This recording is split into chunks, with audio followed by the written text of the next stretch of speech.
All right, Caitlin, go.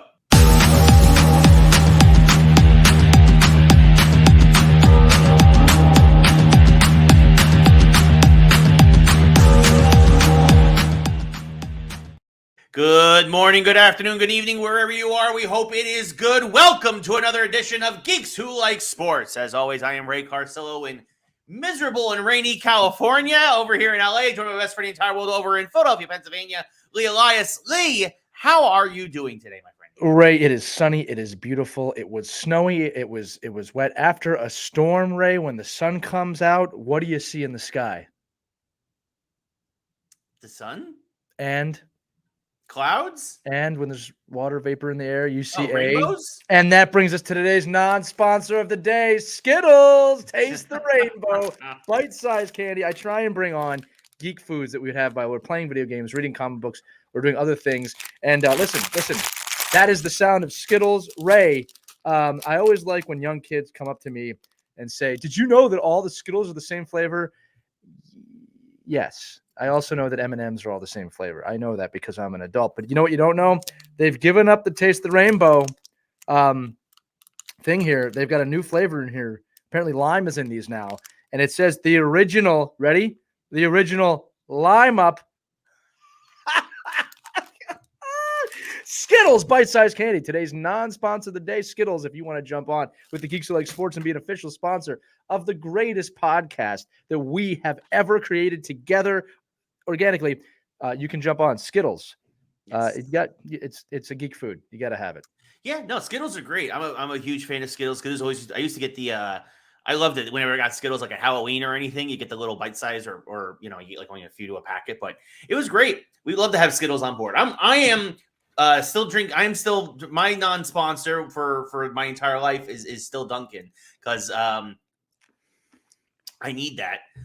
It has been miserable here in LA, my friend. We are in the middle of another terrible rainstorm, and I think it finally caught up to me. I'm a touch under the weather, just a bit congested. No. Well, I was going to tell you, Ray, you remember a couple weeks ago I had the Doritos bags, but then the Zoa energy drink came in like the Rock did in WWE and moved it out of the way. Yes. Well, I ate the Doritos, so we can't use them anymore. But I'll get more. There you go. This is a great start to the show. I got Skittles. You have a cold. It's beautiful in Philly. Horrible in LA.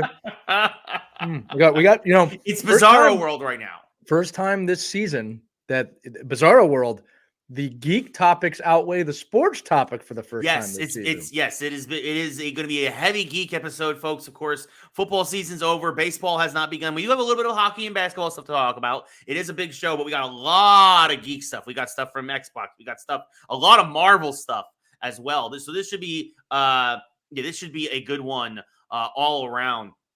But yeah, let's also really quickly want to give a shout out to everybody who watched us at Star Trek Virtual Con this past weekend. Of course, you can see that episode on our YouTube, and of course, you can download the podcast as well. But Virtual Trek Con, thank you so much for having us again. That was a great show as we did the Star Trek, the All-Star Trek lineup for baseball team. I'll say this too. The live audience was so great because, Ray, not only did they stay with us the entire time, but what I thought was the coolest thing was that we had baseball fans. We had non-baseball fans in there that were completely enthralled with what we were talking about, which means that we presented it in a way that was fun, that you didn't necessarily need to know baseball to understand what we were doing. But people learned a lot about baseball because of our collective knowledge of the topic. So what was thought to be impossible, Ray, very easy to go from sports to Star Trek. Not so easy to go from Star Trek to sports. Lifelong dream accomplished right there. Will we do a third appearance? We've been asked already, but we'll see. Really? We'll see. Well, we will have to see. We'll have to see. We might need when is the next Virtual Trek Con? Have they announced dates yet or anything of that nature? It would be next year, Virtual Trek Con 6. Wow. We'll see. I don't know what we're going to do. You know what we need to do? I thought about this. I did think about this. Virtual Trek Con people that are watching, support us with this. We need the Trek Con people to bring us some really amazing Trek people from the show onto an episode as guests so we can discuss sports with the actual characters and actors from Star Trek. That would be my third episode. And I refuse to do something. I don't really refuse until that happens. We'll figure it out. We have a whole year to plan. But yeah, we would have been part of 40% of the virtual Trek Cons at that rate. So there you go. Again, we want to thank them again for letting us come back and do a show there. So, but anyway, let's get into the topics of the week. I have a cold. It was also very cold in New Jersey and outdoors this week. Hey, Jersey. Hey, let's be really Jersey about being in Jersey. Hey, that's what people think. We're gonna get into the coverage of these events. It was the NHL Outdoor Stadium Series. The Devils beat the Flyers 6-3. The Rangers, in what they're saying is probably the best outdoor game ever. The Rangers came back. They're calling it the hockey miracle at the Meadowlands. The best one ever. I think so. Ever. It was pretty good. It ranks in the top 5 for sure. First one was pretty damn good, though. The Rangers, but the Rangers came back from a 4-1 deficit to win 6-5 in overtime. That's why people are saying it's the greatest ever, Ray, because it's the Rangers. Right, which automatically makes it. If it was the Arizona Coyotes against the Carolina Hurricanes, exact same game, no one would be saying that. No, exactly, because who cares about the Coyotes? Absolutely nobody, as we know from their attendance before they moved into a college stadium. The 4,000 Yotes fans are going to be very upset that you said that. They can come to LA, and I will take them all on one by one. More likely, they'll just watch the Arizona hockey team, college team play, but that's not what matters. Yotes fans, for those of you who have been diehard with that team, I respect you. I really do. I'm sorry that no one's been able to get it together out there. But there's a lot of people in Atlanta you could probably talk to on a helpline if you need help about what's going to happen next. Very true. That is very true. What will happen Flames. Yeah, it's going to be interesting to see where that team goes. But anyway. Thrashers. Oh, that's not no, it was a great weekend. It was a great weekend for hockey. Both games were very good. They were really good. The hockey was excellent for 3 of the 4 teams. Yeah. Yes, for 3 of the 4 teams. Your Flyers lead just did not. It's okay. You know what? I don't like to make more of it than it was. It was an outdoor game. It was a home game for the Devils. It was a big game for the Devils. We lost it. You move on to the next game. I'm saying that about the Rangers too. You won it. You move on to the next game. It's a regular season game. It's special. It's fun. It's different. It's 2 points, and that's it. Yeah, but some articles were like, "This was a huge missed opportunity." No, it was just 2 points that was missed, or a 4-point swing. And we have a game tonight, and that's the way it is. And you guys are still in the playoff picture. The Devils are still on the outside looking in. Was it a big game for the Devils to get those 2 points? Huge. Absolutely. Yes. Could it start a winning streak? Possibly. Sure. But is it the end of the world? Nah. Far from it. By the way, the Rangers-Islanders outcome is the worst outcome the Flyers could have hoped for, but literally the worst. The worst outcome was the Rangers winning in overtime. Yes. Yeah. That's the worst. Because the Islanders gained ground and the Rangers continue to put distance between themselves and the rest of the division. Look, also credit to Jersey, Dawes and net. I think he had 43 saves on 46 shots. It's one of those days where usually you expect a lot of offense in a Winter Classic, and again, it did not disappoint in either game. The Devils fans needed this, Ray, because with a Napoleonic complex the size of New Jersey, which half the state already roots for the Flyers, they needed a W, and they got one in a horrible stadium. And the other half of the state roots for the Rangers. Right. So for those, I think all the Devils fans were actually there. They were all at the game. all 3,000 of them were actually there in attendance. Credit. There was like 70,000 people there. Yeah, sure. Right? There were 70,000 people, but 30,000 of them were Flyers fans. Yeah, there were a lot of Flyers fans there. Our producer Caitlin was at both games this weekend. Yes. Right. We'll talk about that too. But no, listen, it was well done. It was a fun stadium series, right? I didn't. Yeah. Unlike some of the other ones of the past, this one felt a little better. I am happy that the NHL and the Meadowlands leaned in on that. This is in New Jersey. This is not a Rangers quote unquote home game like it was at Yankee Stadium. This was a New Jersey led series. Some of that was done really well. Some of that was done pretty poorly, but I like that they let New Jersey have that. Right. And I like that Tommy DeVito said before the game the Statue of Liberty is in New Jersey, which is true.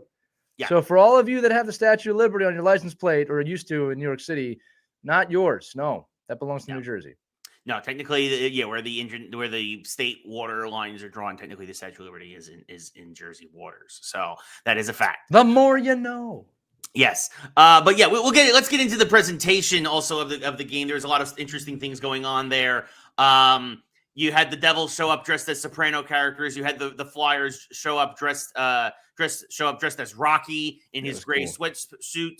The Rangers showed up in special NYPD and NYFD jerseys, which I think was very, very classy. And awesome. By the way, it was actually technically an Islander home game at the Meadowlands. It was not a Ranger home game. That's why the Rangers were in their road whites for that one. That's right. You're right. Although, I mean, alternate whites, I should say. Well, honestly, I will say this also. I love the Ranger, this Stadium Series jersey. I thought this was all the jerseys were pretty good. All the jerseys were pretty good. All 4 of them, I thought were fine. The Islanders was the worst, but no, I actually like the Islanders one a lot. To be honest with you, like really? I didn't have any problem with that. I liked that it had aisles right across the chest. I'm a little bit more of a simpler person with things. But I like the Islanders jersey. I didn't hate any of the jerseys this year. I thought they all did a pretty good job. They weren't all. I was just saying if I had to rank them, like they were all fun. They were all good to great. But if I had to rank them, if we're ranking them, do your ranking real quick. I would go Rangers, Devils, Flyers, Islanders. I would go Islanders, Rangers, Devils, Flyers. Believe it or not. Wow. But that's not because I disliked the Flyers one. I just I think that's the way I would have done it. Yeah, no, I think that's fair. I think that's very fair. I think that shout out to Lou Lamoriello, who wouldn't let his athletes walk in anything other than suits. You schmuck. I mean, my goodness, it's like classic Lou Lamoriello. Classic Lou. To shave your face, suits. Don't have any fun. That's it. Not allowed to have fun.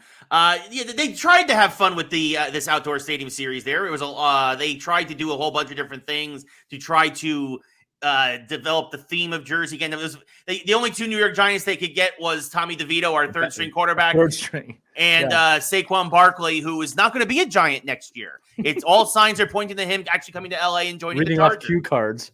Yeah. So reading. Yeah. Look. I mean, look. Those are they seem like great, very nice guys, honestly, and obviously I love them as their Giants, but they are not public speakers, and they do not have teleprompter training. So that was 100% obvious. Clearly no prep there. Much like it felt like there was really no prep for the theme around the rink itself with the theme of parks.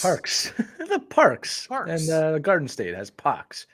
Yeah, with people running around with their dogs during the game. It was a little weird. Yeah, it was a little bit of a weird one when there's a lot that New Jersey has to offer. Like, like actually, our alma mater, Montclair State University, has always done a good job of noting notable New Jerseyans, people who came from the state.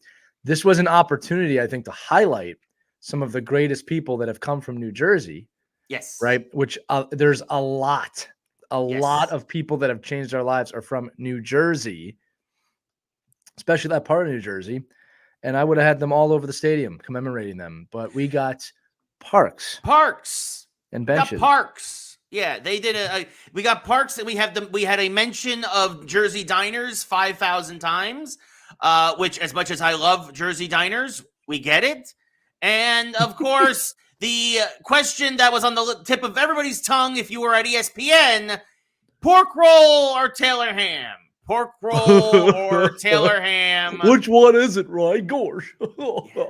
It's we get it, guys. We get sandwich. It. First off, we get it. It's the 7th ranked broadcast team for ESPN. Sean McDonough is terrible. He doesn't know what he's doing. That's why they kicked him off of Monday Night Football, and they basically continue to he must be under contract and they can't get out of it. It must be ironclad because they don't know where to stick You this must guy. Do the hockey. Yeah, so then they put him on hockey, and he stinks at that too. For the record, it is Taylor ham, by the way. It's not pork roll. But we did not need to hear about that. Better. Can we just all agree on that anyway? Why would I wish we gotta poll people outside of New Jersey. Yes. Would you rather have Taylor ham or pork roll? Assuming you don't know what it is, would you rather have Taylor ham or pork roll? Because the answer is Taylor ham. Yeah. Okay. I'm not from New Jersey. I'm a Philadelphian. Everyone pronounces cheesesteak wrong. All right. So it's Taylor ham. Like that's what you want with your breakfast sandwich. That's what you want with your Taylor ham sandwich. Come on, it's Taylor ham. So our producer's saying it's been pork roll my whole life. That's not the question. I know that's what people called it. It's if you did not know what that was, would you rather have a pork roll sandwich or Taylor ham? There's no way I believe anybody wants pork roll over Taylor ham. There's no way, especially now with Taylor Swift being who she is. That's right. All right. Oh my God! Why had Taylor Swift, Taylor Ham? It's $1 billion industry right there. Right? Oh my God! Her and Kelsey need to go they need to start making Taylor Swift, Taylor Ham. 100%. Taylor Swift's Taylor Ham. Yeah, it sounds like a video game. Sounds like a video game from the 90s. Watch our mashup this week. Yeah. But yeah, no. So it was a good weekend overall, despite ESPN and the stadium's weird display of everything. It was weird. Again, historical game for the Rangers. They're now 5-0 all time in the outdoor games. They are the winningest team in outdoor game history. Matt Rempe made his debut. He's the first player ever to debut in an outdoor game. He got called up by the Rangers and he dropped the gloves with Matt Martin of the Islanders in the first 30 seconds. Yeah. I mean, cool. Dude's big dude. He's 6'8". He's gonna get a chance. Rangers have a lot of injuries. He's gonna get a chance in that fourth line to bring some toughness and some grit. We'll see what happens there as he's aside Barclay Goodrow, which is going to be an interesting fourth line as Jimmy Vesey moves up to the top line as Blake Wheeler, unfortunately, might just not be a year-ending injury, but it might be a career-ending injury as he's now 37 and he might just hang the skates up. But that's neither here nor there. But yeah, very interesting game. The Rangers, again, they were down 4-1, came roaring back. Vincent Trocheck with a pair of goals in the second period made it 4-3. And then the Islanders, and I'm not going to lie, when the Islanders made it 5-3, I honestly thought that might have been it. That might have been the backbreaker. And then the Islanders did Islander things, and the Rangers did Ranger things. It's why you have two teams going, team going this way, and one team going this way. It's the Rangers drew a penalty with 5 minutes to go. Peter Laviolette, who by the way, this is his first. He's now 1-3-1. This is his first win in an outdoor game as a coach, and he's now coached the most outdoor games, I do believe. Rangers pull the goalie Shesterkin. And have a 6-on-4 power play. The Rangers score. Chris Kreider, once again, another power play goal, made it 5-4. But there's still 3 minutes to go. So, Lee, what happens?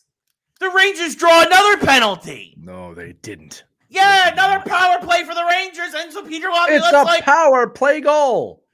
Pull the goalie again, and the Rangers score another 6-on-4 power play goal. Mika Zibanejad, and Lee, I love this. What we talked about it after the game. When you drop to a knee on a one timer, that is like an little extra mustard on that one timer. Middle finger is what that is. You drop to it. Listen, as someone who has done that, and for those who don't know, when you drop to a knee on a one timer, you're getting all of that shot. I'm gonna say this right now, Ray. The hardest shot I ever took in my life was a drop to the knee one timer, and it is a little exclamation point on it. Mustard's a great way of looking at it. Hot chili, whatever you want. Yeah. Zing. So that tied it up at 5, and then 10 seconds into overtime, the third fastest goal in Ranger history in overtime, Artemi Panarin forces a turnover in the Islanders zone, makes a beautiful move completely. Sorokin just got absolutely obliterated.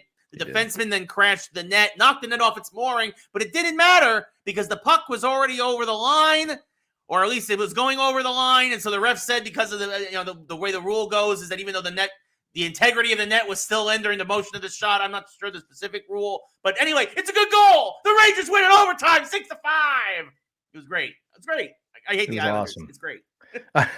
Listen, this is what I'm going to tell you. Two things. One is the NHL should do what the NBA did and have an in-season tournament with the winner of that tournament or the championship game taking place at one of these stadium series of games. Should not be the Winter Classic.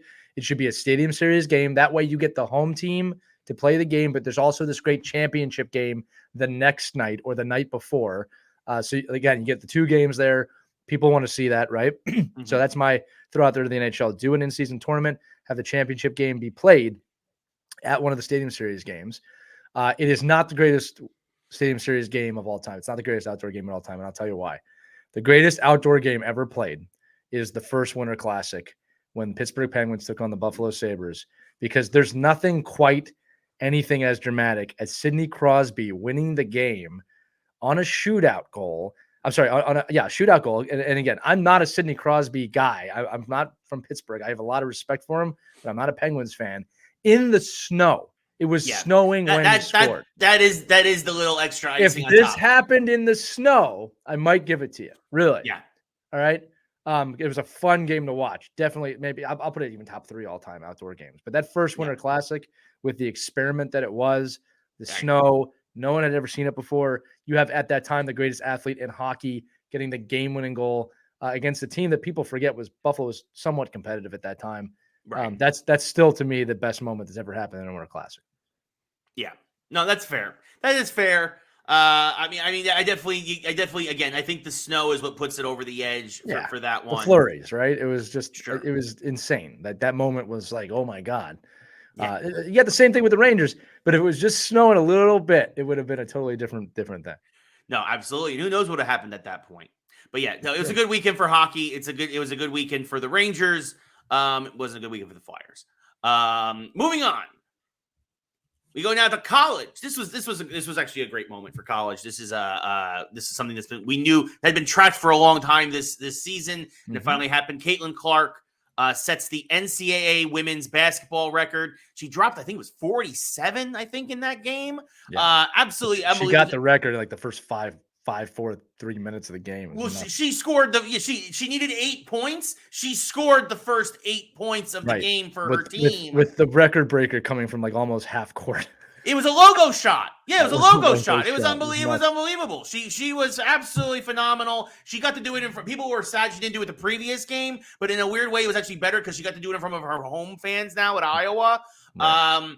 It was a big deal. They destroyed Michigan 106-89. She absolutely obliterated them. It was beautiful. It was one of the it was a phenomenal game. She is transcending women's college basketball, I think, in a way like you'd be hard pressed to say, like, I think in college, because there's such a turnover, particularly in basketball, that because unlike college football, I think in basketball you only need to play, I think, a year before you can declare for the pros. She has become a face for college basketball, men and women, and she has just done. Her career has been fantastic. I mean, and honestly, this is how you grow the WNBA: is that you get developed stars here, and then they go to the pros, and hopefully both people will follow, and you can grow that game there. She is, congratulations to her, a phenomenal performance and a phenomenal record. So. Yeah, it shows you the progress of women's sports in the mainstream. A few things too. Caitlin Clark, who's been great her entire career at Iowa, but a lot of people saw her for the first time in last year's national championship game, which they lost to LSU. But there was a little bit of extracurricular activities between players, and she was one of the ones involved. But I think she handled herself really well, and I think that people really started noticing, wow, this is an incredible athlete. It also shows you too that, I'm going to guarantee that most of the listening audience doesn't even know when the previous record for this was set, because it wasn't that long ago. It was only actually 10 years ago, actually 2014. Right. It was not that long ago, right? And I don't remember any hoopla over that then. So it just goes to show you, not to mention, this is probably a record that might not be broken, right? This is one of those, it's going to be a long time, in my opinion, before anybody gets even close to breaking this record. Yeah. But I'm interested to see what Iowa does this year and where they go. Hopefully they can get back to the national championship game and she can get herself a ring. But yeah, great moment in women's sports. And again, the way it's being presented, Ray, is that it's not like, oh, this is a woman who did this. It's like, this is an NCAA record. It's prolific. It's being done correctly, finally. Yes. So it's monumental for Caitlin Clark. It's also monumental for women's sports. And Caitlin Clark, even in interviews, she doesn't have to hold herself like, well, I'm a woman, right? She's like, no, I'm a basketball player and I broke this record. It's awesome. We got a great team here. It's cool to see. So congratulations to her at the NCAA actually for doing something right. And it's a huge moment for women's sports. Yeah, I also just want to correct myself. I said she had 47 points. She had 49 actually in that Ray, game. That's irresponsible journalism, and you should slap yourself. No, I corrected myself. I double checked. I fact checked. The reports between plays don't matter in the NFL. I just wanted to put that out there one more time. They're fake. They're all fake. You know what else is fake? The NBA All-Star game. The NBA All-Star game is fake. Yeah, I'm sorry. It's like we talk about great basketball here with Caitlin Clark, and then you want to talk about the exact opposite of that. And I get it's a show. It's supposed to be kind of entertaining, right? To me, this is an example of the skills competition being so much better, right? The 3-point contest, the slam dunk contest, than the game itself, right? The East in the NBA won 211 to 186. It's a record. It's the most points by far ever scored in an All-Star game. It looked like, I mean, I wouldn't even, I've seen practices more competitive than this. This really felt like I don't know. Like I watched a couple of minutes and I was just like, okay, that's enough. I'm good. Like I don't need to ever watch this ever again. Lee, I really feel that the NBA still has an All-Star game problem, and I don't know how they fix it, even with their LED court now. Talk about that for a minute, because the answer lies within that description. More LEDs? Talk about the LED court, and I'll tell you how to fix the All-Star game. Well, I mean, there was an LED court, which was fantastic. Some people hate it. It was fantastic. Anybody who didn't like that, you're an idiot. Yeah, it made it kind of made it video game-esque. You're on to something there, Ray. You're on to something there, Ray. So maybe with the All-Star game, you're on to something here, Ray. Like you just build that kind of that arcadey-ness of it up. Imagine, Ray, if the 3-point line moved, or if there were spots on the court that were worth 10 points or -5 points, or that if you shot from there, you get no points. Imagine if you gamified the court, which you could do with an LED court, which is amazing. You could have so many things. You could have a money ball shot. You could have a you can't shoot from here shot. There's 100 things you could do. The problem is, I think the athletes would cry so much about that when it would be incredibly fun for us. Ray, imagine if the users at home could have some control over that on the court, the LED court. Imagine the sponsorship opportunity for Sprite to have the money shot from half court, that if you make it, it's worth 20 points or it takes 10 points off the other team. There's so much you could do with that. So much you could do. And it would take two geeks who love sports to figure this one out. And I know they could do it because they were tracking people during the skills competition with flames and lightning bolts and things going all over the place. There's a lot they could have done there. I'm sure they discussed it. I really am. It just didn't happen. Yes. As our producer has put on the screen, the NBA should hire us for these things. I think that there's huge opportunity with that LED court to change. I mean, you could make a whole new sport with that, Ray. Yeah. Right. I mean, you really could. How about this, Ray? And people might think this is stupid. What if you had a situation where, like, at some point randomly in the game, the court switches and you have to go to the other basket? I mean, there's so much you could do with this thing, right? You could have celebrities come out. There's a lot you could do. I don't have any desire to see a 200-point basketball game, right? No. All right. In fact, that's shocking to me that was the score, right? Yeah. NBA, this is it. You could do it. You could have Uno going on during the game. Make a spectacle out of it, or make that the in-season tournament championship game. You schmucks. Yes. People would watch that. Yeah. You can still have the skills competition the night before. Yeah. Anyway, I'm Elias. My agent is Ray Carsillo. Please send all inquiries to Ray at geekswhoLikeSports.com. And all job opportunities to him for this NBA. And Ray, you call me, the LA talk. Call me, and my people will talk to your people, and we'll have lunch. Yes. We'll figure it out, NBA. We can do this. Am I wrong? Am I wrong with this? Not at all. So obvious. Yeah. It just it makes perfect sense. It makes almost too much sense. And that's why the NBA won't do it. But yeah, no, I think they have a problem with this. Here's the other thing too. Like, it begs the question: would we like to see other sports do this? You could, believe it or not, do it in hockey. You could. Yeah. All right. It'd be very hard. Football, not for another 50 years. Yeah. Right. And then baseball, no. So basketball is the only one that could do it right now. I would love to see ice hockey do this, something like that. Yeah. Imagine that. Yeah. Well, I also want to say, I think is going to be interesting is there's talks in the NFL that they are going to add the 18th game to the regular season soon. And that would push the Pro Bowl and the Super Bowl further back than they already are. What if you had a 3-sport all-star weekend? Because you already had the NHL all-star weekend on the same weekend as the Pro Bowl.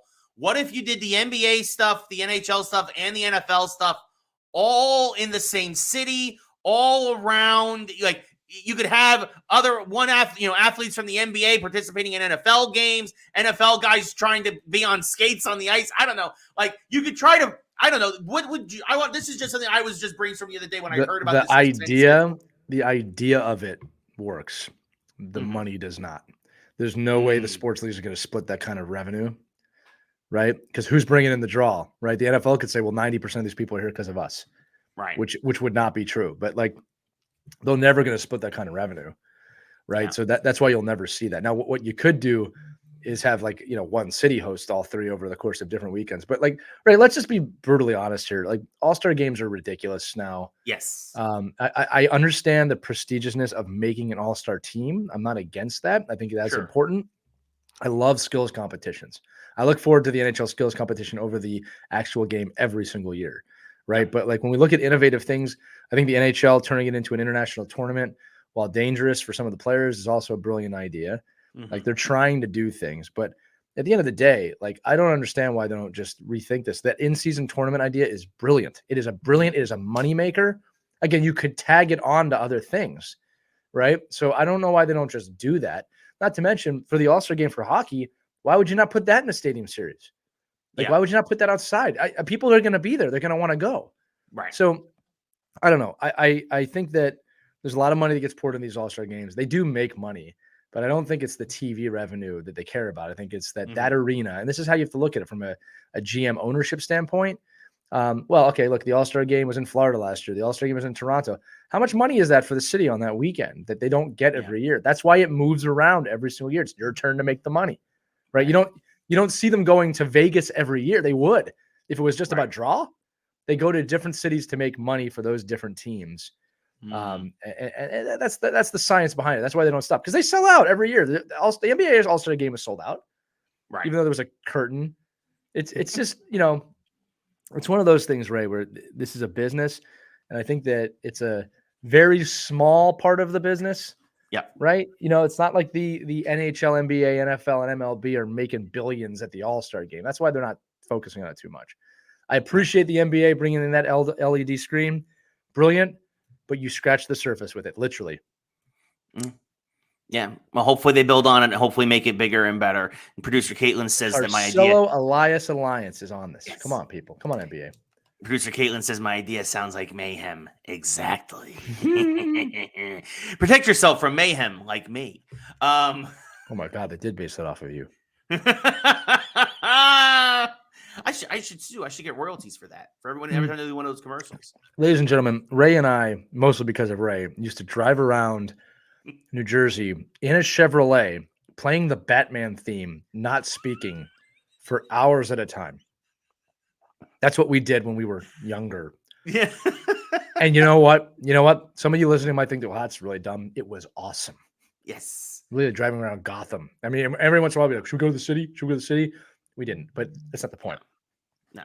We were keeping Shelby Malibu. Cavalier. The Cavalier, the Carsillo Cavalier, and Elias Alliance. Yeah. It was just we were keeping the streets safe. We did. Around Montclair State. So those little punk 8-year-olds learned a lesson. That's right. who are all now 28.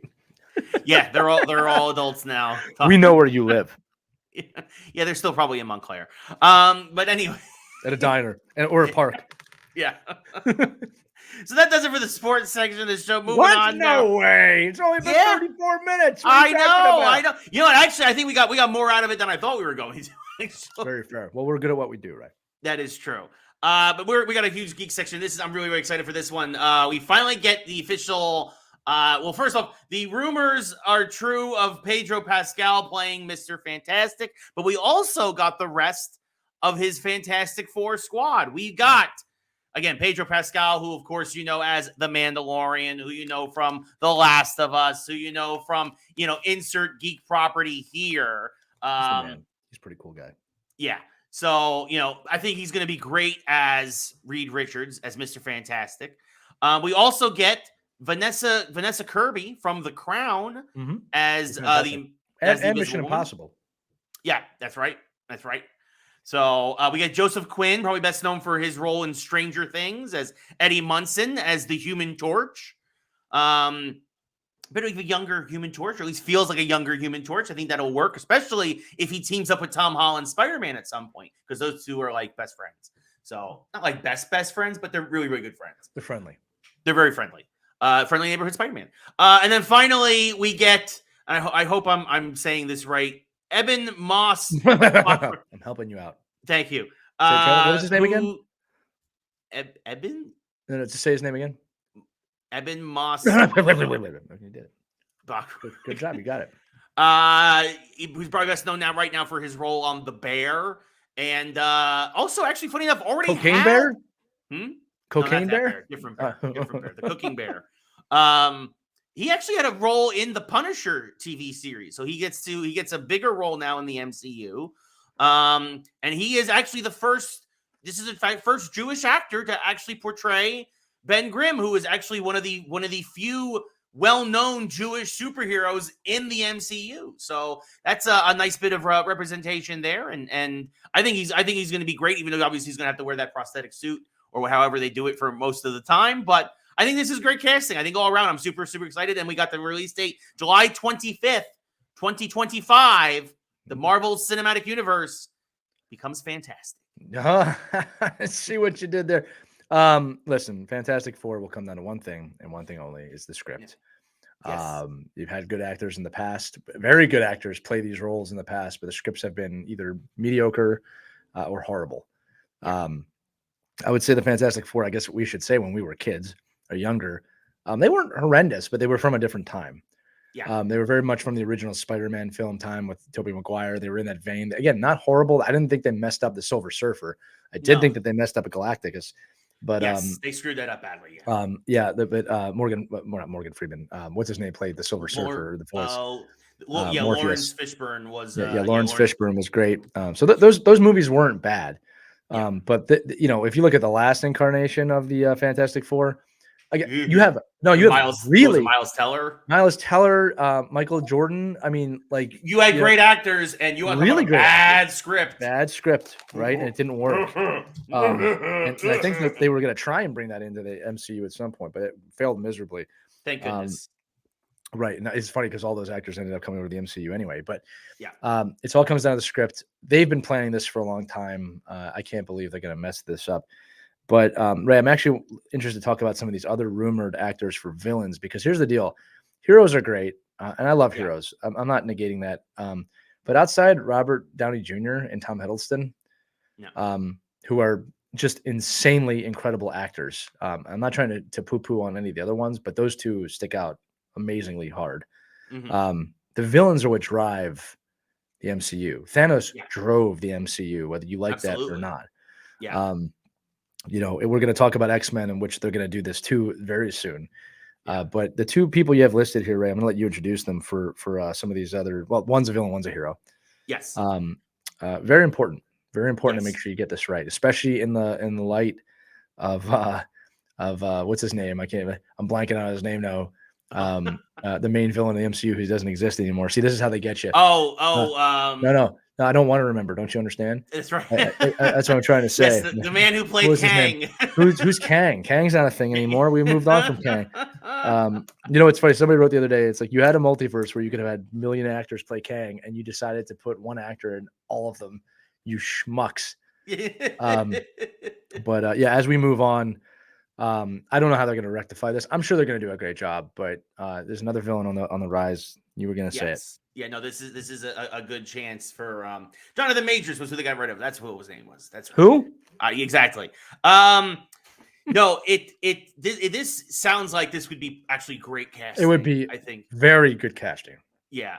The rumor is that Galactus will be the villain of the first Fantastic Four film, and that Javier Bardem will play Galactus. Now, for those who aren't familiar with the comics, Galactus is the World Eater. He is a celestial being, which again we've touched upon in other films that we also want to forget about, like Eternals. Well, again, there has to be some connection to that in this.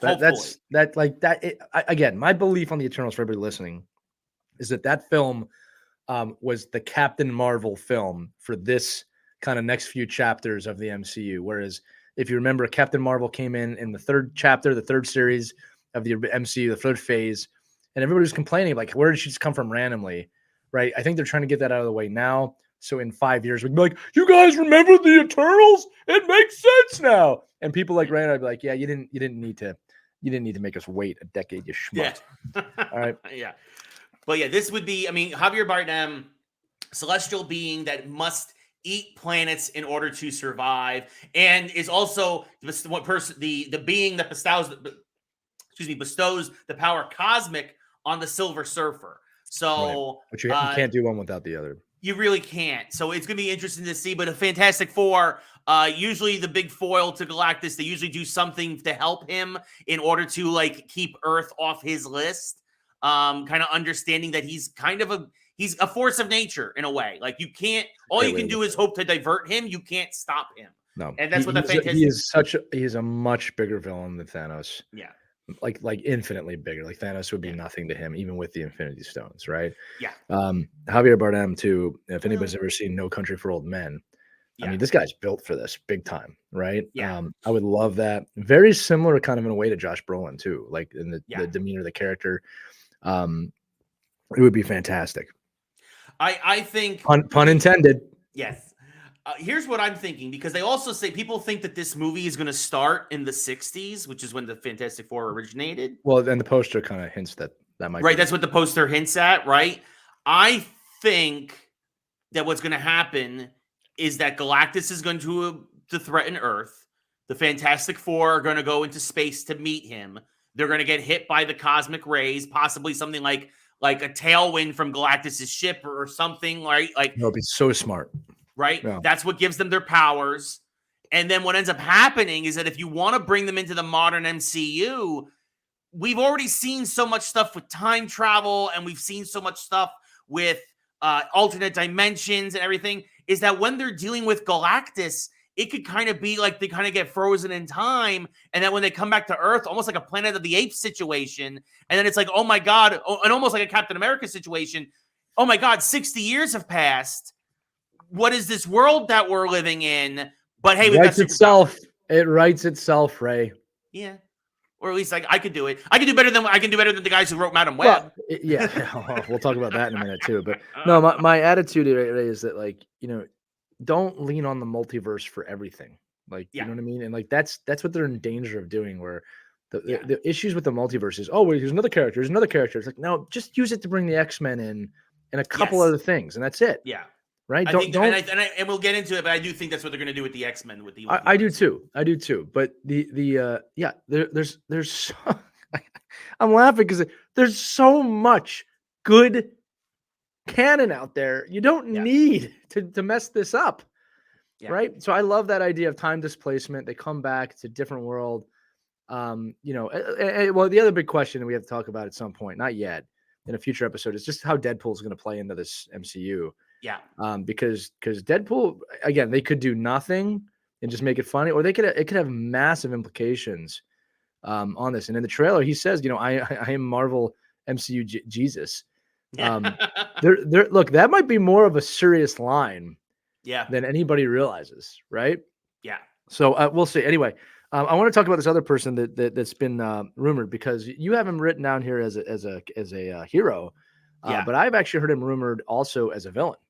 Yes, well, that's the other thing, is that the idea is that when the Fantastic Four come, my script and what they are at least saying this, is that the tease will be Doctor Doom at the end of the Fantastic Four movie, right? He would be one of the Easter egg scenes to set up a sequel and possibly the MCU going forward. Right, and again, Doctor Doom, we always got to tell the audience this is a top 3 most powerful villain, if not number 1. Yeah. Right. In a lot of ways. This is the biggest villain I think that exists in the MCU, in my opinion, in terms of storylines, interaction with characters. Because you said it before, Galactus kind of comes and goes. Yes. Right? It's not an all the time thing. Like Dr. Doom is always around. Right. Yeah. And it shows up when you least expect it. And sometimes he shows up to help. Like sometimes that's you never the thing. Know. He has his own machinations. He has his own reasons for doing things. And he is really he's as smart as Mr. Fantastic. He's as strong magically as Doctor Strange, and like that's a bad, dangerous combo, right? And he has all the money of Tony Stark. Yeah. because he's the king of his country. Awesome villain. He's an awesome villain that has not been done. The older Fantastic Four movies didn't ruin it. He wasn't bad, but he was a very kind of 2000s villain. Yes. The MCU has the ability to do it right. And again, what I would love is for that to kind of be the eventuality of how Kang gets destroyed, is that Doom does it, that a villain destroys another villain. Well, and then that's the thought too, is that Fantastic Four will then actually lead directly into Avengers Secret Wars, and that's when Doom really kind of like, you heard it here first, folks. We're geniuses at Geeks Who Like Sports. Yeah. So, but it is interesting because you did mention there are a lot of rumors as to who will play Dr. Doom. Here's the thing. So Henry Cavill, formerly Superman, also loves Warhammer. A lot. And good for him, honestly. He's also The Witcher. He has been tied to several MCU projects as several different characters, which is why it's really hard to pin down the rumors. One of them is that he will be Dr. Doom. The one that I actually think is more likely is that he's also been tied to playing Captain Britain. Right. Which, especially with the advancement of the X-Men, to me, I think is possible because he's also the brother of Betsy Braddock, aka Psylocke, and not the Olivia Munn Psylocke, like a good Psylocke. She, and I think it's interesting. They're talking about Captain Britain as kind of almost being like a James Bond-esque character, but with like super strength and flight. Like, I think that's an interesting idea and an interesting take on what is traditionally a more minor character in Marvel. But Lee, what way do you think they're going to go? Are they going to go some other way? Are they going to go a different way? Is Henry Cavill going to play something else we haven't even heard about yet? Yeah, look, here's the thing about Cavill that I've always loved about him is that if the film or the script is not true to the character, he will not do it. He is massive geek like we are, and he is very loyal. It's why he left The Witcher. It's why he got exhausted with Superman. Right. So here's the deal. If he wants to do Captain Britain, and this is where my mind goes, it's because they're going to make Captain Britain a major character in comic books and in the MCU. Mm-hmm. I don't know if that's possible, right? Now, if he wants that challenge and he thinks he can do that challenge and they bring him a script that makes sense, yeah, of course he'll do it. But I think Cavill has earned something better than that. I think you could bring in a lot of actors to play Captain Britain. I'd rather see a younger, no-name actor play Captain Britain. That's fair. I think that's the way to do that. Doom is a character that needs a lot of responsibility. Mm-hmm. Needs someone who understands the character, and it needs someone who knows how to play a villain. And Cavill has played a villain. Huh? Need a lot of gravitas. Oh yeah, sorry, I thought you said a name. I like who? No, but like he's played a villain in Mission Impossible. Very well, by the way. I mean, he's really good in that film. Yeah, he does the arm reloading. The arm, cocking the arms. I just, whether it's Doom or somebody else, I just think this guy has deserved his chance to do what he does. He is really good at what he does, right? And it's like he's been tossed around by these executives, like they really screwed him as Superman. He was such a good Superman in my opinion. Well, we've documented the dumpster fire that is Warner Brothers. Yeah, extensively on the show. Yeah, and it's just like I have a lot of respect for Henry Cavill as a person, as an actor, and as a geek, to lack of a better word. And he's one of us. He's one of us, and I trust him wholeheartedly that if he's going to land in a character, he's going to do that character justice. Yeah. No, I think that I'm excited to see wherever he lands in the MCU. I think that it'll be fun, and like you said, he'll only do it if it makes sense for him. It makes sense for the character. It makes sense for the universe. So, but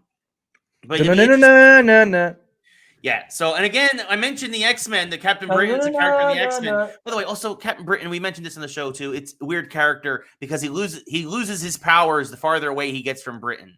Which Cavill will love that.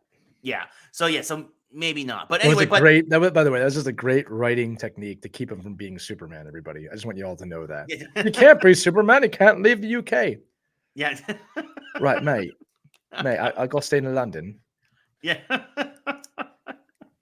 Oh, goodness. But yes, moving on to this is the big news. This is the big trailer that dropped since the last time we joined you folks.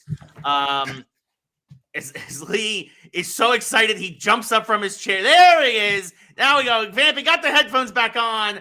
X-Men 97 gets a release date, and it's coming a lot sooner than we expected. It's coming out March 20th from when we are recording here on February 20th, and exactly 1 month away as Lee is holding his Wolverine action figure. Is that like a 12 Still inch in the box? Still in the box. Is yeah. Like a 12 inches? That's yeah, definitely. Yeah. So it's super exciting. The trailer looked phenomenal, really picking up right where the show left off. I love the new Morph redesign because he is kind of this, he's a shapeshifter. They're going with Mohawk Storm, which is great. They also, they're picking it up where Magneto is the leader of the X-Men, right? Well, that happened in the comics at one point where I'm sure Professor Xavier will come back to life just like in the X-Men. And then, yes, you're making the symbol for your claws. No, that was, well, I can do that too, but House of M. I think we're going towards House of M. That could happen, maybe, with Scarlet Witch, because they're also saying that X-Men 97 will tie into the larger MCU. Like, now, will it be where Deadpool somehow pops in or something? I have no idea. But there's a lot you can do here, and I'm super excited to see where it goes. And, of course, probably the moment that everybody in the internet is still talking about, that Lee perfectly coined, we have the fastball special, and now we have the Raging Cajun, which is Gambit riding on Wolverine's shoulders and then supercharging his claws. The only thing that I point out about that is some people are arguing about how much Gambit can control his kinetic energy powers, but if he doesn't have proper control, does that mean he blows up Wolverine because it's supercharging his skeleton and everything that Gambit touches kind of blows up? We'll just geek this one because I don't really care. Wolverine can control it. That's how we're going to say it. Fair enough. I mean, the other thing too is that, like, even if obviously he'd come back from it because of his healing factor, right? Like, Wolverine would come back. It just could be very painful if it isn't properly practiced. I'm gonna guess because it's a cartoon. He's just lighting up the claws and keep in mind, Gambit stays on top of him the entire time, so you might have to be connected to him to do it. Right, and then that's how he's able to control the energy, because it's usually when Gambit lets go of that's things kind of blow up, and that's why he uses his playing cards and all that, and it just we'll see. Yeah. But it looked awesome. It looks amazing. There was no other show when I was growing up more dear to me than X-Men and Quantum Leap. But from a cartoon standpoint, X-Men is the one. I loved this show. I love, Ray, as you said, they're picking up exactly where they left off. Yep. The reason I said House of M or House of Magneto, for those of you who don't know, is that Xavier leaves everything to Magneto, and this is going to be his character arc of turning from evil to good. Yep. Which they were never able to do in the cartoon. Right. Because Magneto is a dark villain in most of this cartoon, if you guys haven't seen it. I believe all episodes are available on Disney Plus now. Yes. I cannot wait to watch this. I don't care that I'm 40 years old. This is wonderful. Yeah. God, saying out loud hurts a little bit. We've been waiting for this for years, and we've been waiting for this since they announced it. And the fact that it's only a month away now is unbelievable. Be sure to tune in every week to Geeks Who Like Sports. Are they dropping every episode at once, or do they have a release schedule for the series yet? I don't care. I'm happy either way. Somebody said they should release every episode on subsequent Saturday mornings. No, that's how I would do it. Yeah. So the poster for it was VHS tapes. I mean, it was brilliant. Yes, which is just fantastic. Yeah. Well, a lot of people might not remember, a younger audience. There was a huge Pizza Hut deal when we were kids. That if you went to Pizza Hut, you could get episode 1 or 2 on VHS with a pizza. Yeah. I'll even share the ad on the Geeks Who Like Sports fan page on Facebook. Make sure you join that if you haven't already. Yeah. But VHS and all of the episodes were on VHS at one point. That's how a lot of people watched them. You'd go to your rental store and get them. Yep. And sometimes you have to watch them out of order because people were renting all the time. But Ray, I'm very excited for this. Yeah, no, this is going to be phenomenal. The trailer looked great. You have some of the original voice cast returning. Some folks have been recast. I'm kind of curious to see how it plays out. Some of the voices sounded better than others. I'm not going to lie. Yeah, but, we'll see at least in the trailer. But we'll see what the final product sounds like. I had a really cool moment. I had a friend. He's actually a pretty big comic book fan, so this surprised me a little bit. But I told him, "Hey, did you see the X-Men 97 trailer?" And he had no idea what I was talking about. And to be fair, very busy person. Has a lot of comic books. I mean, true geek. So I'm not sure how this one slipped through the cracks, but I had this really awesome opportunity, right? Like, let me just show you the trailer, right? Like I showed it to him, and like I saw him turn into a 12-year-old again. That's great. You know what I mean? And it was like, he's like, "Are you serious?" I'm like, "This is real. Yeah, this is happening." Yeah. And it was like, oh my goodness, I got to see him experience that, and that was really cool. Yeah, no, this is going to be great for X-Men fans, and again, and this is a great way also to introduce the X-Men right before Deadpool, right? Makes sense. It's perfect. It's brilliant. It's a great it would way. Be funny if Deadpool's at the end, like that's the teaser at the end. No, I really think this is going to lead right into Deadpool somehow. Like I really think, and like especially now that there's the rumor that there's multiple Wolverines in Deadpool 3. Right, like that it's not just Hugh Jackman, and that that there's like an MCU version of Wolverine, and that there might be the animated, like again multiversal. The TVA we know is involved in Deadpool. They can kind of go anywhere and do anything. So it's going to be really interesting to see how it all plays out. The next 6 months, the next 5 to 6 months for Geekdom is going to be really, really interesting because it's going to be all X-Men. So really excited to see what happens. Something else X-related, Xbox. Moving on to video games. Everybody last couple of weeks were freaking out. Microsoft's getting out of hardware. They're going to become the new Sega. Whoa.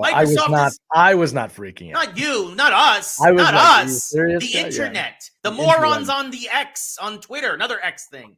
Right? Like all those idiots who are like, I'm a Microsoft influencer and I'm not going to be an influencer anymore. You're morons. And again, it shows that most people on the internet, A, don't know what they're talking about, and B, overreact to the smallest things. Let me tell you now. Let me talk to you. Let me do a little LA night for everybody. Let me talk to you. Yeah. This is what Microsoft announced. First off, not only are they not getting out of the hardware business, their next console is already in development. They're already planning for it to release probably within the next 4 years, which makes sense because that would be the full console. That would be the Xbox Series X, a standard console cycle. As Lee rolling back now, fix the Geeks Who Like Sports sign. The sign fell in the background, but Lee's back. Can't do the show with that off. Yeah. No. But yeah, whatever the next Xbox console is, they said it'll release the next 4 years. It will, which will be about a proper length of a life cycle for a console nowadays. They also announced that Game Pass has now surpassed 34 million subs. It's not a bad number. It's not a bad number at all. And rising. And yeah, and that's $15 a month per person. So hey, let's do some quick math. I'm gonna get out the calculator because I used to do that's $500 million a month. It's $500 million a month. So, no, it's not bad. It's going under. It's gonna go under, Ray. Microsoft's in trouble. I don't know what are they doing. They did announce also, by the way, now that they have Activision Blizzard, hey, Diablo 4, one of the biggest franchises ever, is coming to Game Pass. Holy cow. So if you haven't played Diablo, I'm actually mad now because I paid for Diablo. And now I know. Yeah. I know. Well, they're going to be fair. Like, to be fair, I had no idea. You thought Xbox was going under, so why wouldn't you? No, I didn't know. Actually, I didn't know if the Activision Microsoft merger was going to go. That's fair. That's fair. So I got Diablo when it first came out, but that's going to be on Game Pass now if you were curious about that. The one thing that is happening, and this is honestly something that probably Sony should start to look into, and I think that tomorrow, by the way, Nintendo is going to have a press conference. I wouldn't be surprised if they're going to announce some of these. I hope it's Switch 2, but at this point, Switch 2 might be getting pushed to the end of this year, the very beginning of 2025. Nintendo stock dropped because of that. It was pretty funny. Yeah, because it's going to be good time to buy Nintendo stock. That is very true because once the Switch 2 comes out, that's going to go right back through the roof. Microsoft is announcing that they're going to bring 4 games to other systems to make more money. It's that simple. It sounds the suspicion is Sea of Thieves, which has been a huge ongoing game for them for a long time now. It's made by Rare, of course, the folks who made GoldenEye and Donkey Kong way back in the day, Banjo-Kazooie. The fact that they might go to PlayStation and or Nintendo is a big deal. Really expand that audience and keep that game going, because it's had a thriving audience for a while, but obviously a whole new audience would keep that going even longer. A game called Grounded, which is a game about basically kind of like Honey, I Shrunk the Kids, the video game, where you play as like you and your friends play as kids who are trapped in like your backyard, but you're super tiny. Pentiment. And this is the big one. This was the game that I played last year that I really loved, called Hi-Fi Rush, which is a rhythm-based battler, an action-adventure game. And yeah, same thing. It was a Game Pass game, and now it's a chance for them to maybe go make some money for that on other systems. So, and honestly, the one thing they did say is they don't think there's going to be as many console exclusives in the future, aside from a couple of franchises, really. Yeah. Why would they do that? It just restricts the money. It never made sense to me in the beginning. Like I said, this isn't a console war anymore. You know what I mean? Like the wars are over, folks. The wars are over. Yeah. The games have won. The players have won. Right. Like that's what it is. So I mean, in fact, I wouldn't be surprised if Sony. We already saw this starting with Sony bringing in the show over to Switch and Microsoft. Although that was more baseball kind of forcing their hand, but still. And that was a huge success for them. Huge success. So why won't other companies think about doing that? And we've seen Microsoft do this before with Minecraft and other things. Like this is only going to continue to proliferate. And I think that Sony, for whatever reason, keeps wanting to dig their heels in and are resisting this when, by the way, Sony numbers are down across the board in terms of sales. But they sold more consoles, Ray. Yeah, and now the market is saturated. And so you keep making consoles for people who aren't going to buy them anymore. So what you need to do is, like, they have this new big massive game called Helldivers 2. Put Helldivers on Xbox. Helldivers is right now the most popular game in video games right now. It is setting all kinds of concurrent player records on PC. It makes the perfect sense. Put it on Xbox. Put some of your popular multiplayer games on Xbox, which still, by the way, has a better multiplayer network still than Sony, even after all these years. And make your money. Like, it makes I get God of War. I can see maybe wanting to hold on to Uncharted. Okay. Same thing with like Halo and maybe Gears of War for Xbox. But even that, bring the Marvel stuff over to Xbox already. Bring Horizon over to Xbox. Do you know how much money you would make by bringing these kinds of series multi-console? And the hardware, it's not like back in the day where the hardware between Sony and Microsoft was very, very different. The hardware is very, very similar now. Make the move, Sony. It's like adapt or die. It's that simple. But hey, Microsoft's only making $500 million a month on Game Pass, but it is what it is. Clean. $500 million clean. Yeah, 34 million subs at $15 a month. That's the numbers. And I get that some of that money is going to go back into the games and other stuff. Like I get that. It's still a lot of money. A lot of money. A lot of money. You know what else would make a lot of money if this is true? Ooh, I can bring you in warm, or I can bring you in cold.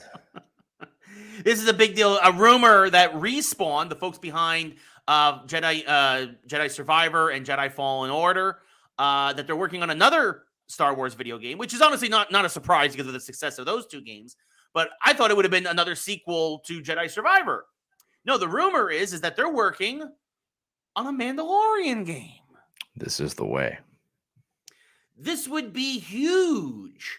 First off, you have to remember, folks, the pedigree of a lot of the folks over at Respawn. There has been turnover since they were founded. But these are former Call of Duty devs who founded Respawn and started Respawn. They know shooters. Not a lot of Mandalorian, it's going to be a shooter game. And they said it's going to be like, if you remember the GameCube game way back in the day, Star Wars Bounty Hunter, that was not a great game. This is the chance, also in a weird way, to maybe kind of resurrect what EA was doing with Star Wars 1313 that was supposed to be a Boba Fett game. We could finally get the Bounty Hunter game that we've always deserved and always wanted, ladies and gentlemen. I trust Respawn if this is true. This is one of the studios, to me, they have such a huge pedigree. They have proven themselves time and time again with Titanfall and Titanfall 1, Titanfall 2, and obviously the two Star Wars games they've done. If this is true, this would be, first of all, it also would be a perfect complement to whatever Mandalorian movie they're making, whatever the next series of the Mandalorian television show. You could fill in the gaps between. It could be the time when Grogu's training with Luke Skywalker and Mando's just off doing his thing. You could do so much with this, and I hope this is true. But we will see. But I had to mention it, it's very exciting that this rumor was started. Lee, what are your thoughts? Yeah, I don't really care when it takes place. I mean, you could do an origin story with it. They haven't really tapped on that in the show, to be honest with you. They've given us hints about it. But like you said it right, Ray. Respawn's done a great job with Star Wars properties. I'm hoping this doesn't take Cal Kestis off the table for them, like for a long time. But I don't care when you do it, and like I said, it's with Disney making a larger Star Wars universe around the Mandalorian characters, him, Ahsoka, everybody involved in that. Why would you not have a game in that universe? Yeah. It would probably start with bounty hunting, but you could expand beyond that very quickly and very efficiently. So yeah, it's one of those things. I don't want to get too excited till I see something. Sure. But if you can't trust them with these properties, I don't know who you can trust. And again, when it comes to Jedi Survivor and Cal Kestis, there's another story there that needs to be told. So I hope they don't. What if Cal meets Mando? It's possible it'll be far in the future, but it's possible. That's what an older Cal meets Mando. Here's the deal. Mando's alive at that time. And again, we know that he was basically saved during the Clone Wars. Right. So you could absolutely have Cal meet a very young Mando, and that could be part of the story. There's a lot you could do, right? I just say Cal Kestis' story is not finished yet, and I hope that there's a trilogy of games there. Yeah, no, for sure. No matter what they're doing, though, this sounds like a win. And Star Wars is winning right now. Star Wars is going in the right direction, big time. And when you finish Ahsoka, we will talk. One day. I need you to finish that for a reason. Yeah. One of these days, I'll stop playing. I'm playing a game called Banisher's Ghost of New Eden right now. When I finish that 100-hour game, maybe I'll watch Ahsoka. I'm going to banish you from games so you can finish Ahsoka. Actually, you would really love Banishers. I'm going to do a full review when I'm finally finished with it. But it's basically medieval Ghostbusters. Oh, I like that. Yeah. So, like, Ray, dost thou have the? Does thou have the particle accelerator? I mean, it's all swords and sorcery and stuff, but like, yeah, I mean, it's of protons. Yeah. It's got strong Witcher vibes. It's by the folks Don't Nod, who made the game Vampire and Life is Strange and Remember Me. They have a tremendous storytelling pedigree. But I'll give a full review when I finish that game. I put 30 hours into it the last 3 days. It's a smell what the Carsillo is cooking. It is good, folks. I am enjoying it so far. Wow. But again, a full review with a score, hopefully next week, because if I don't beat it by next week, that means that's going to be like a 200-hour game. It's pretty awesome and horrible and scary at the same time. You know what, Ray?